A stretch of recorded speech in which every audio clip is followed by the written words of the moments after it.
Assalamualaikum warahmatullahi wabarakatuh. Selamat datang di channel Sumber Belajar, media belajar masa kini.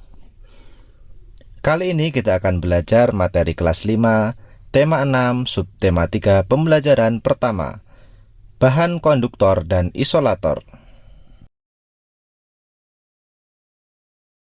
Di sekitarmu terdapat banyak benda dengan berbagai macam bahan. Pemilihan bahan didasarkan pada sifat yang dimiliki bahan tersebut. Misalnya benda yang dapat menghantarkan panas dan benda yang tidak dapat menghantarkan panas. Ada benda yang mempunyai kemampuan menghantarkan panas dengan baik, ada pula benda yang tidak dapat menghantarkan panas dengan baik. Bahan yang dapat menghantarkan panas dengan baik disebut dengan konduktor. Bahan yang tidak dapat menghantarkan panas disebut isolator. Sedangkan ada bahan yang sedikit dapat menghantarkan panas yang disebut dengan bahan semikonduktor.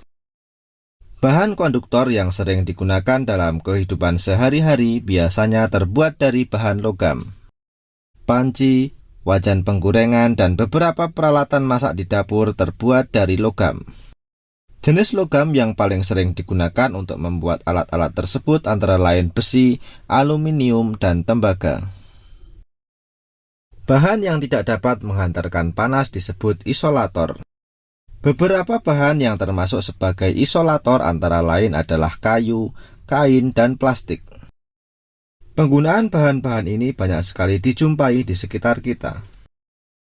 Penggunaan bahan konduktor dan isolator dapat diterapkan secara bersamaan pada sebuah alat. Perhatikanlah gambar di bawah ini. Panci yang biasa digunakan untuk memanaskan air ini terdiri atas bahan yang berbeda. Ada bahan yang berfungsi sebagai konduktor, ada yang berfungsi sebagai isolator.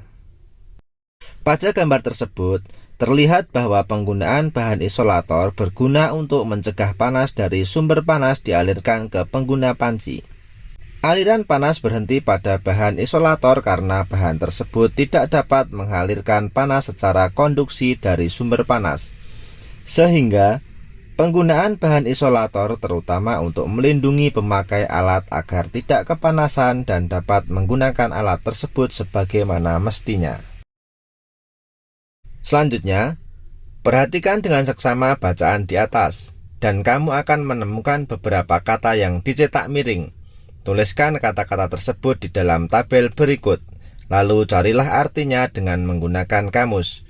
Buatlah paling sedikit 2 kalimat dengan menggunakan kata-kata tersebut dengan menggunakan kalimat lengkap dan kata yang baku.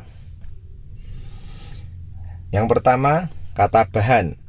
Artinya, barang yang akan dibuat menjadi satu benda tertentu atau bakal. Kalimat, panci terbuat dari bahan aluminium. Konduktor biasanya terbuat dari bahan logam. Kata yang kedua, menghantar. Artinya mengirimkan atau membawa ke suatu tempat. Kalimatnya, besi dapat menghantar panas dengan baik. Kayu tidak dapat menghantar panas.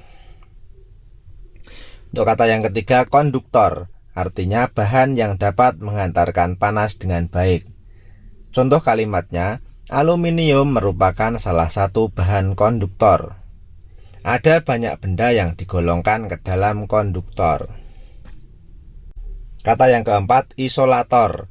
Artinya, bahan yang tidak dapat menghantarkan panas. Kalimatnya, plastik merupakan salah satu bahan isolator. Isolator bersifat tidak menghantar panas. Kata yang kelima, semikonduktor, artinya bahan yang sedikit dapat menghantarkan panas. Contoh kalimatnya, bahan semikonduktor sering ditemui pada komponen elektronika. Semikonduktor mempunyai daya penghantar panas yang sedikit. Kata yang keenam, alat, artinya benda yang dipakai untuk mengerjakan atau membuat sesuatu. Contoh kalimatnya, panci adalah salah satu contoh alat dapur. Kita membutuhkan alat untuk membuat sesuatu. Tugas berikutnya, berdasarkan bacaan di atas, tentukan hal-hal penting dari setiap paragraf bacaan. Tuliskanlah dalam bentuk kalimat pada tabel berikut ini. Paragraf ke-1, kalimatnya, di sekitar kita terdapat banyak benda dengan berbagai macam bahan. Kalimat yang kedua, pemilihan bahan didasarkan pada sifat yang dimiliki bahan tersebut. Kalimat yang ketiga, bahan yang dapat menghantarkan panas dengan baik disebut konduktor. Kalimat yang keempat, bahan yang tidak dapat menghantarkan panas disebut isolator. Kalimat yang kelima, bahan yang sedikit dapat menghantarkan panas yang disebut dengan bahan semikonduktor. Kemudian untuk paragraf yang kedua, kalimat pertama, bahan konduktor yang sering digunakan dalam kehidupan sehari-hari biasanya terbuat dari bahan logam. Kalimat yang kedua, jenis logam yang paling sering digunakan untuk membuat alat-alat tersebut antara lain besi, aluminium, dan tembaga. Kemudian untuk paragraf yang ketiga, kalimat pertama, bahan yang tidak dapat menghantarkan panas disebut isolator. Kalimat yang kedua, beberapa bahan yang termasuk sebagai isolator antara lain adalah kayu, kain, dan plastik. Paragraf yang keempat, kalimat pertama, penggunaan bahan konduktor dan isolator dapat diterapkan secara bersamaan pada sebuah alat. Kalimat yang kedua, ada bahan yang berfungsi sebagai konduktor, ada yang berfungsi sebagai isolator.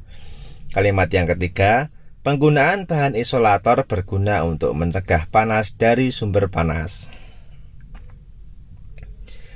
Selanjutnya, dengan menggunakan hal-hal penting yang kamu tuliskan dalam bentuk kalimat di atas, kamu dapat juga menjelaskan pemahamanmu terhadap bacaan. Gunakan diagram di bawah ini untuk menjelaskannya. Tentukanlah pokok pikiran dari setiap paragraf dalam bacaan dan tuliskanlah di setiap kotak yang tersedia. Satu kotak mewakili satu paragraf. Judulnya bahan konduktor dan isolator.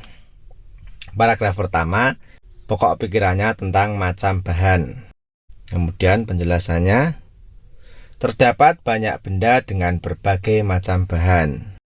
Paragraf kedua, bahan konduktor. Bahan konduktor biasanya terbuat dari logam. Paragraf ketiga, bahan isolator. Bahan yang tidak dapat menghantarkan panas disebut isolator. Paragraf yang keempat, digunakan secara.